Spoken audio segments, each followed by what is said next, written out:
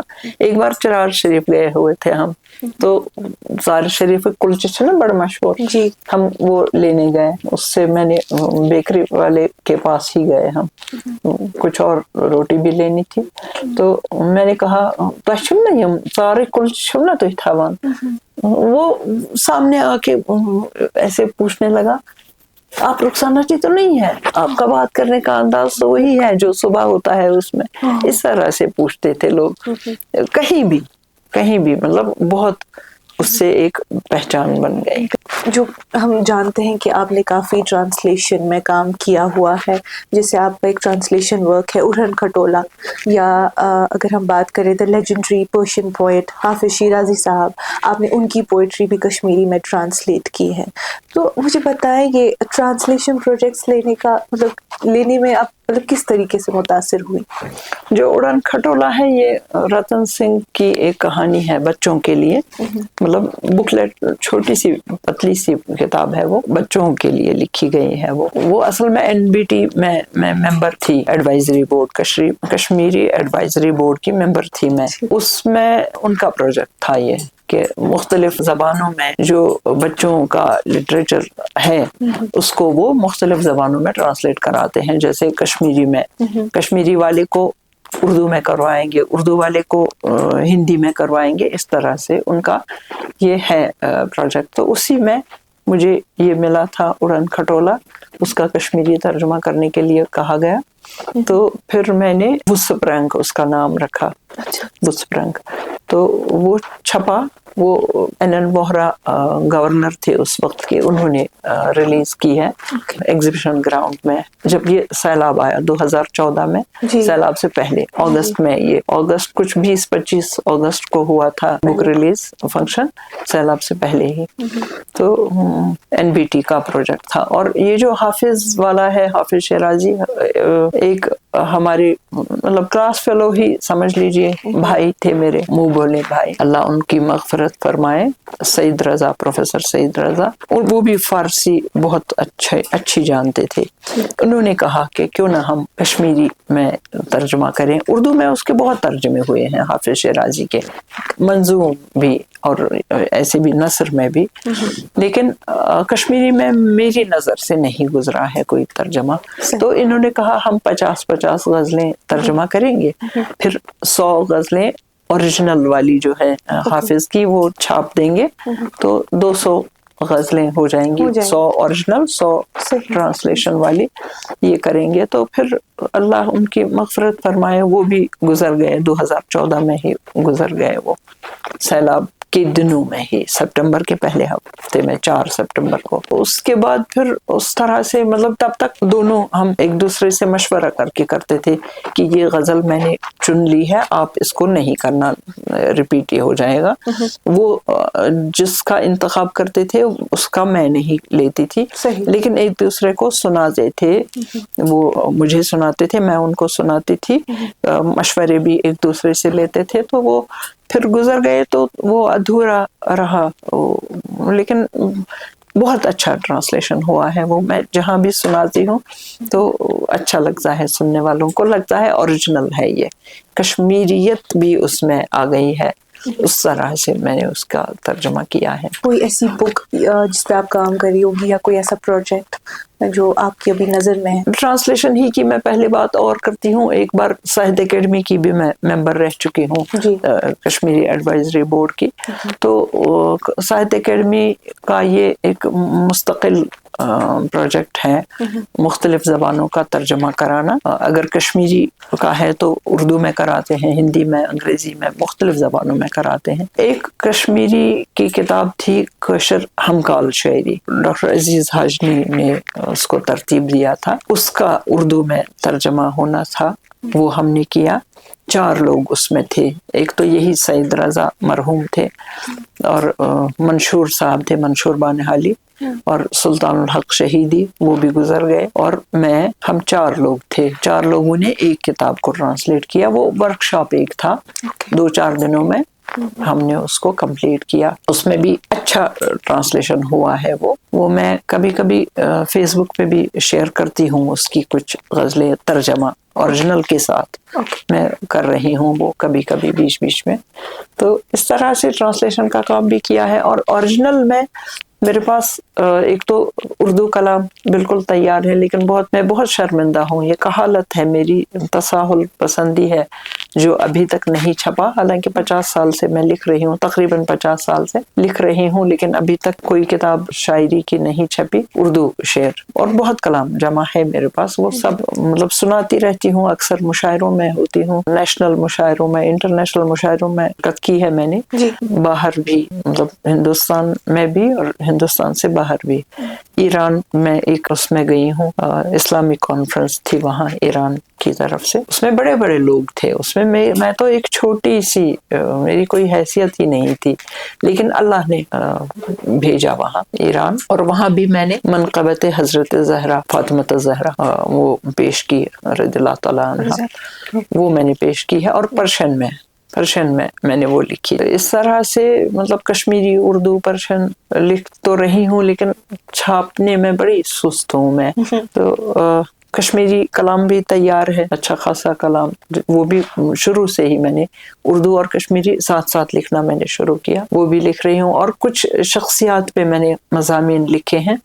حامدی کشمیری پہ استاد تھے میرے, ان پہ لکھا ہے میں نے. سعید رضا پہ لکھا ہے, اکبر جے پوری پہ لکھا ہے مرحوم پہ. اور اس طرح سے بہت سارے, یعنی غنی کشمیری پر میں نے ایک فیچر لکھا ہے, وہ بھی میں اس میں شامل کرنا چاہتی ہوں. اس طرح سے بہت سی شخصیات ہیں جن پر میں نے لکھے ہیں پیپرز. وہ بھی ایک کتاب ہو جائے گی. بلکہ ہاں, مختلف زبانوں کے جو افسانے ہیں, پنجابی کے, کونکنی کے اور بنگالی, ان کے میں نے ترجمے کیے ہیں کشمیری میں. وہ بھی ایک کتاب چھاپ سکتی تھی میں, اگر یہ کچھ کرنے پہ آتی تو کچھ ہو جاتا. لیکن جب میں خود ہی گھریلو کاموں میں مصروف رہتی ہوں, فضول کے کاموں میں, اس کو فضول کے کام کہہ سکتے ہیں, اس میں لگی رہتی ہوں, تو یہ مسودے جمع ہے, جہاں ہے وہی ہے. انشاءاللہ اللہ, آپ بھی دعا کیجیے, اللہ کرے کہ میں یہ رکا ہوا سارا کام جاری ہو جائے. میں خود دعا انتظار میں کرتی ہوں انشاءاللہ.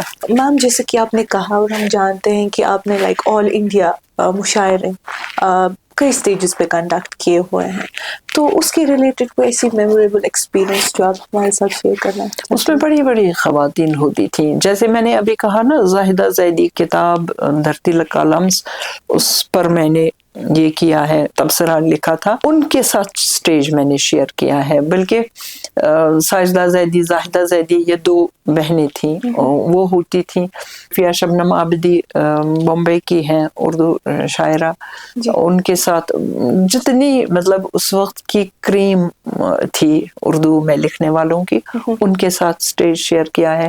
بلکہ میں نے کشور ناہید کے ساتھ ایک انٹرنیشنل مشاعرہ تھا حیدرآباد میں. مطلب بڑی شخصیات, جو احمد فراز ہوا کرتے تھے, قدیل شفائی, ان مشاعروں میں جو انٹرنیشنل مشاعرے ہوا کرتے تھے.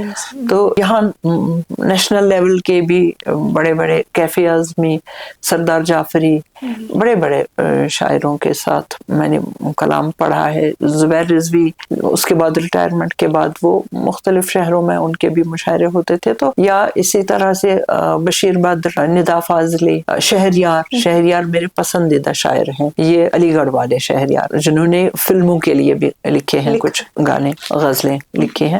تو ان لوگوں کے ساتھ, ایک تو ان لوگوں کے ساتھ شیئر کیا ہے, دوسرا ریڈیو میں ہونے کی وجہ سے, ریڈیو بھی مشاعرے کیا کرتے تھے ہم ریڈیو کی طرف سے.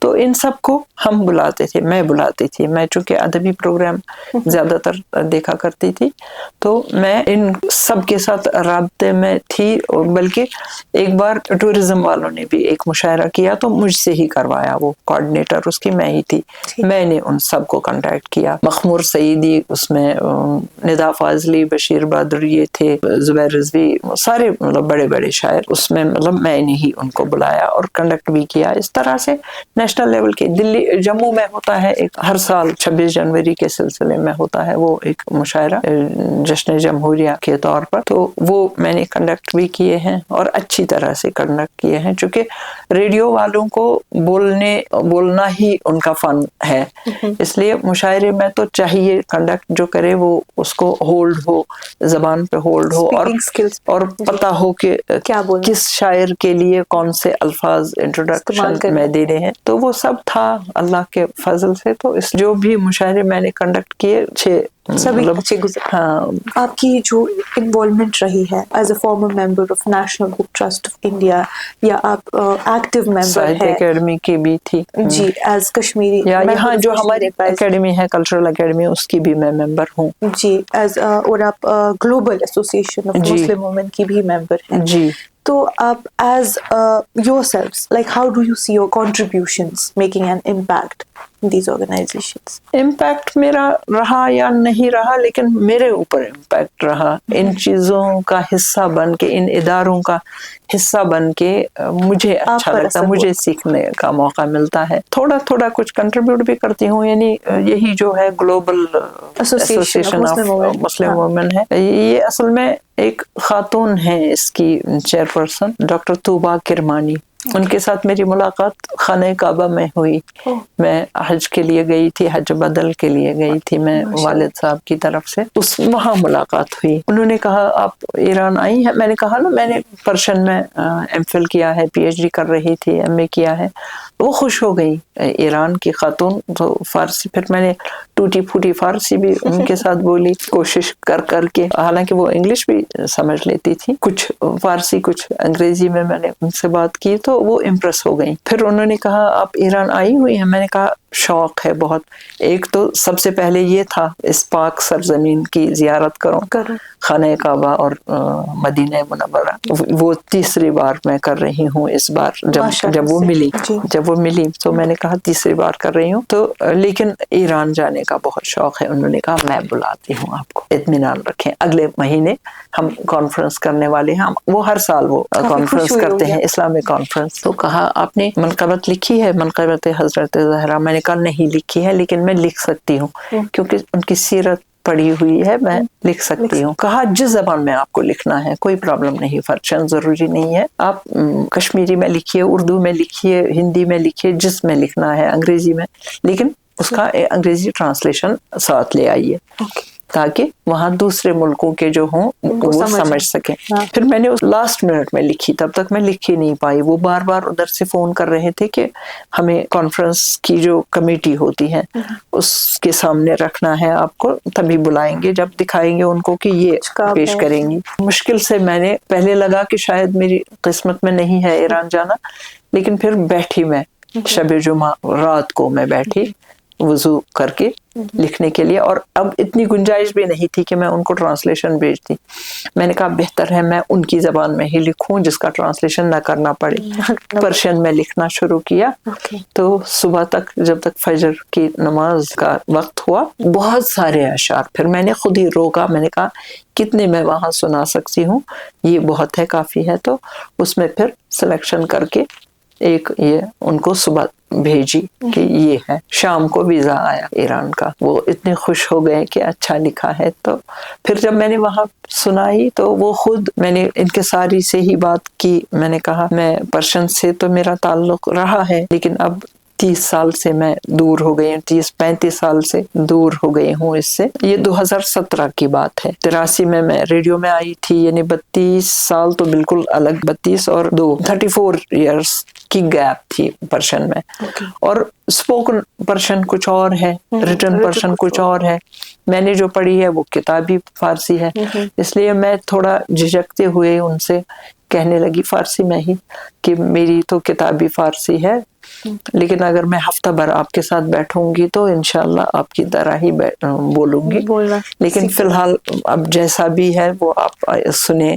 یہ میں نے لکھا ہے. جب میں نے سنایا تو وہ کھڑی ہو گئی, گلے ملی مجھ سے, کہا آپ تو کہہ رہی تھی کہ یہ اتنی اچھی پریزنٹیشن, اتنا اچھا کلام آپ نے پیش کیا, تو آپ کیا کہہ رہی ہیں کہ میں یہ ہوں. میں نے کہا یہ اسپوکن نہیں ہے نا جو آپ بولتی ہیں, تو باقی مطلب پرشن تو لکھ سکتی ہوں میں, لیکن وہ پرانی پرشن ہے. کہا نہیں یہ بہت اچھا ہے, بہت اچھا ہے. وہ اتنی خوش ہو گئی. پھر کچھ ٹی وی چینلز نے انٹرویو کیے, وہ کیا, یہ کیا. تو وہ اتفاق ہے, بس اللہ کی مرضی تھی کہ میں جاؤں ایران, اور اتنی بڑی کانفرنس میں زبردست وہاں انتظام اس کا تھا. پورا ہفتہ رہے وہاں. ہم ہندوستان سے ہم صرف 4 لوگ تھے. میں تھی, ایک بنارس سے تھے, وہ مذہبی عالم تھے, ایک علی گڑھ سے ایک تھے, گجرات سے ایک تھے. تو 4 لوگ ہم تھے کل پورے انڈیا سے. لیکن وہ ہوتی ہے اعلیٰ پیمانے کی زبردست کانفرنس, ہر سال وہ کرتے ہیں. تو اس کے بعد کووڈ کا سلسلہ شروع ہوا, اس وجہ سے انہوں نے نہیں دوبارہ کیا, وہ مطلب بلایا نہیں, آن لائن ہی کیا باقی سب. ورنہ سب کہتے تھے کہ یہ آپ کو اب بار بار بلائیں گی, ان کو اتنا اچھا پسند آیا وہ. میم اگر اوور آل بات کریں, جو آپ کا 42 ایئرس کا ایکسپیرینس رہا ہے, وہ تحریری کام کا رہا ہو, براڈ کاسٹنگ کا رہا ہو, پرٹیکولرلی اگر بات کر لیں آل انڈیا ریڈیو کی بات اگر ہم کریں, اگر آپ سے پوچھے جسٹ میں نچوڑ پوچھے, تو کیسا تجربہ رہا آپ کا؟ بڑا خوشگوار. میں مطلب ریڈیو 2 حصے ہیں میری شخصیت کے, ایک تو ایز رائٹر, ایک as broadcaster. Jammu Kashmir میں ایز براڈ کاسٹر زیادہ لوگ مجھے جانتے ہیں, جیسا کہ میں نے کہا کہ آواز سن کے ہی پہچان لیتے ہیں, یا کبھی کبھی ٹی وی سے بھی میرے پروگرام ہوتے ہیں تو شکل بھی اب پہچانتے ہیں لوگ, تو اس وجہ سے جانتے ہیں لوگ. لیکن رائٹنگ کے ایز رائٹر مجھے پورے انڈیا میں سارا ہندوستان جانتا ہے, باوجود اس کے کہ میں نے ابھی تک کوئی کتاب نہیں چھاپی, لیکن مختلف میگزینز میں چھپتا رہا کلام. یا آج کل یہ زمانہ ہے انٹرنیٹ کا کہ ابھی کوئی چیز لکھی آپ نے تو ابھی آپ شیئر کرتی ہیں اپنے ٹائم لائن پہ, تو اس وجہ سے بھی, ویسے بھی مشاعروں میں شرکت کی وجہ سے جو میں کرتی رہی مختلف شہروں میں جا کے, اس وجہ سے مطلب پورے انڈیا میں جانا جاتا ہے ایز رائٹر, جموں کشمیر میں ایز براڈ کاسٹر. میم اس سیشن کے آخر میں آتے ہوئے, بس جو آپ کی پوئٹری کلیکشن ہے, وہ غزل ہو یا نظم ہو, کوئی ایسی چیز جو آپ شیئر کرنا چاہتی ہوں؟ جی بالکل, میں بھی چاہوں گی. یہ کشمیری میں ایک غزل کے کچھ اشعار میں پیش کر رہی ہوں. نندر تہِ آیہِ نہٕ تس اڈوٕژھٕے تہِ دٲر تھاوٕنۍ, نندر تہِ آیہِ نہٕ تس اڈوٕژھٕے تہِ دٲر تھاوٕنۍ, تہٕ آز تہِ پرٛاروٕنی ژٲنٛگۍ لٔے بِچٲر تھاوٕنۍ, تہٕ آز تہِ پرٛاروٕنی ژٲنٛگۍ لٔے بِچٲر تھاوٕنۍ.